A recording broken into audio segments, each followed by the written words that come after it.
Urging Democrats to step up and take responsibility after rioters damaged buildings in Portland Wednesday in protest of President Biden's inauguration. At least 4 people charged so far.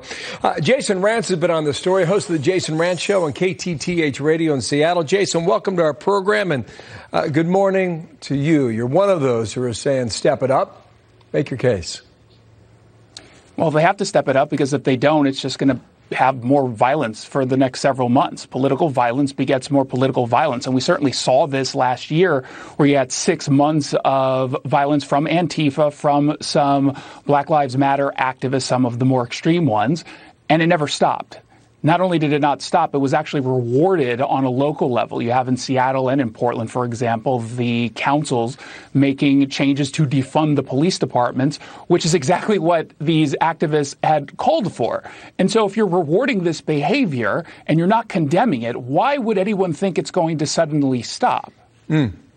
Here's Chuck Grassley. I'm waiting for President Biden to condemn violence, looting, arson last 2 days in Oregon and Washington State. I think Denver was a part of this as well. And here's Newt Gingrich last night with Sean on the same topic. You'll notice, now that Trump is gone, we didn't suddenly get peace.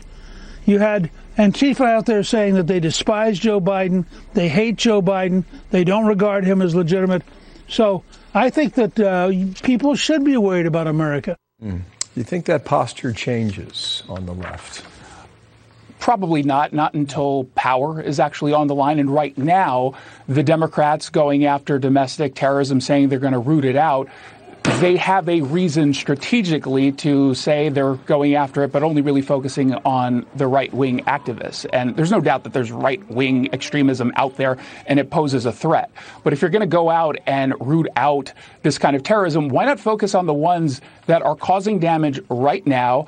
And they're very easy to target, because they're on Twitter, they're on Facebook, not on Parler, by the way, and they're openly actively organizing. They're not hiding their intent. They say they're going to cause damage. They call themselves Antifa. They have uniforms in the form of black bloc. They are literally waving Antifa flags. It's not difficult to root these people out. They're literally right in front of us. Okay, Jason, you heard the inauguration speech, right? Here was the line that goes to this. A rise in political extremism, white supremacy, domestic terrorism that we must confront and we will defeat. Is that an umbrella statement that may include these groups?